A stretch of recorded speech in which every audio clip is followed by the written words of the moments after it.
Tiene la palabra el presidente de la Comisión, Virgilio Hernández. Muchas gracias, señor presidente, estimados y estimadas colegas asambleístas. En primer lugar, señor presidente, quisiera permitirme hacerle una recomendación a usted y al CAL, señor presidente de la Asamblea, una de carácter absolutamente formal. Me parece que sería importante que usted y los miembros del CAL consideren y analicen que cuando toca establecer especialmente debates en los que hay presentaciones, sobre todo me refiero a los segundos debates, sería adecuado preparar un espacio en el que pueda estar el equipo también del ponente, secretario y los asesores, porque como lo que pasó el día martes, si tenemos la eventualidad que la ley se apruebe ese mismo día, es muy difícil, a pesar de todos los avances tecnológicos, una coordinación más ágil para lograr tener la incorporación inmediata de los textos en la ley que estamos debatiendo. Se acostumbra en otros parlamentos, creo que podría ser buena idea, poner un espacio desde el que intervenga el ponente, pero que además pueda estar el equipo, de tal manera que podamos aprovechar de mejor manera todas las innovaciones tecnológicas, pero al mismo tiempo tener de manera más ágil y eficaz los resultados del debate. Le sugiero para que lo considere, señor presidente. Y me permito sugerirle también al CAL que en la calificación de los proyectos que se haga, señor presidente, se tenga mucho más en cuenta y se haga un análisis más riguroso de lo que dispone el artículo 135, que es expresamente mandatorio respecto de dónde deben provenir proyectos que modifiquen impuestos o que modifiquen también el gasto público. Creo que esto ayudará a que podamos también tratar de mejor manera los proyectos en las diferentes mesas. Me disculpo, pero al mismo tiempo quería hacerle estos aportes que ojalá puedan ser considerados.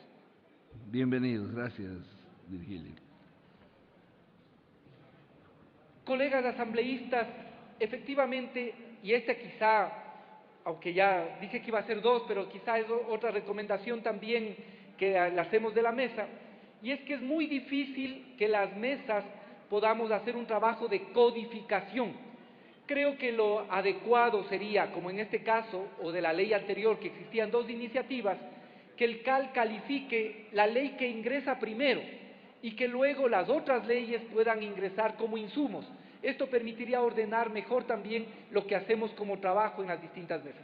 Esas tres sugerencias me permitía hacer. Este es el caso. Efectivamente, hemos tenido dos propuestas de asambleístas. La una, presentada por Carlos Velasco, José Picoita, Sobeida Gudiño, entre otros colegas, y también tuvimos el proyecto de la colega Nivia Vélez. Mientras en el primero se insistía en el desarrollo de los cantones fronterizos, en el segundo se insistía en promover una cultura de paz y el desarrollo socioeconómico de los cantones fronterizos. El 4 de enero este proyecto se calificó, se remitió los proyectos de ley citados para que se analice y se presente un solo articulado que se ponga en conocimiento del Pleno. La Comisión analizó estos proyectos de ley que están además dispuestos por la norma constitucional y en la disposición también transitoria 31ª del COTAD. Promoviendo, dice, una cultura de paz y el desarrollo socioeconómico de los cantones de frontera, precautelando la soberanía, la biodiversidad natural y la interculturalidad.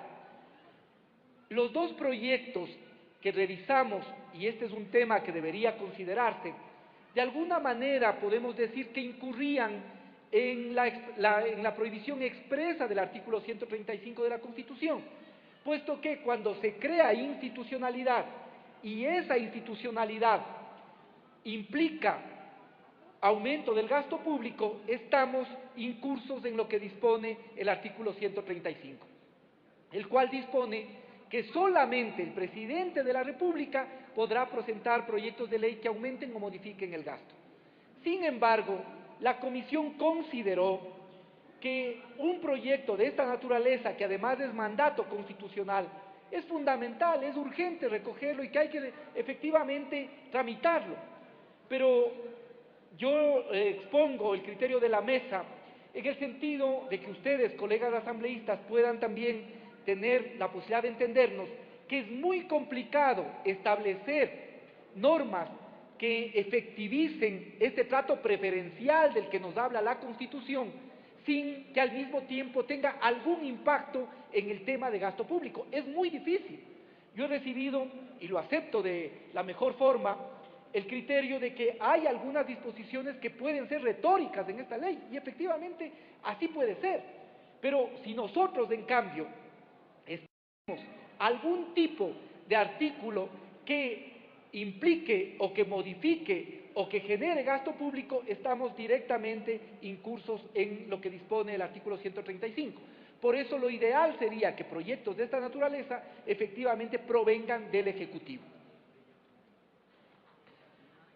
Decidimos partir de un documento base incorporando los ejes más relevantes de cada uno de los proyectos, recogiendo los ejes más relevantes que se planteaban en cada uno de estos proyectos, considerando algunos aspectos, como por ejemplo que el planteamiento de la cultura de la paz no puede ser algo específico solo para los cantones fronterizos. El tema de la cultura de la paz tiene que ser un aspecto que cruce transversalmente las políticas y tiene que además practicarse en el conjunto del Estado ecuatoriano. Pero, obviamente, en los cantones de frontera, que tienen su propia especificidad, lo de la cultura de la paz se junta con otro elemento fundamental, que es el de la buena vecindad, que este es el argumento y la especificidad que buscamos tratar en la mesa. Se consideró fundamentalmente dotar al proyecto de alternativas que coadyuven a garantizar el acceso a recursos de toda índole, principalmente aquellos relacionados a la planificación, la protección de derechos, el acceso a créditos preferenciales, que permitan el desarrollo socioeconómico de estos cantones. Solicitamos adicionalmente la información al Instituto Geográfico Militar y el Instituto nos remitió que en la zona de frontera constan 57 cantones que están o que pueden recogerse en lo que dice la norma constitucional, haciendo notar que en esta información oficial del IGM falta el cantón Tiguinza, con lo cual serían 58 cantones que tenemos incursos en los 40 kilómetros de frontera de manera total o parcialmente. Ante la imposibilidad de incorporar normas de carácter económico, se buscó garantizar la asignación de recursos a través de una adecuada planificación del desarrollo de los cantones y la coordinación entre los distintos niveles de gobierno. El desarrollo fronterizo supone dotar a estas zonas de frontera de una infraestructura social y económica, así como la implementación de servicios básicos, la promoción de actividades productivas y el fortalecimiento de la capacidad de gestión local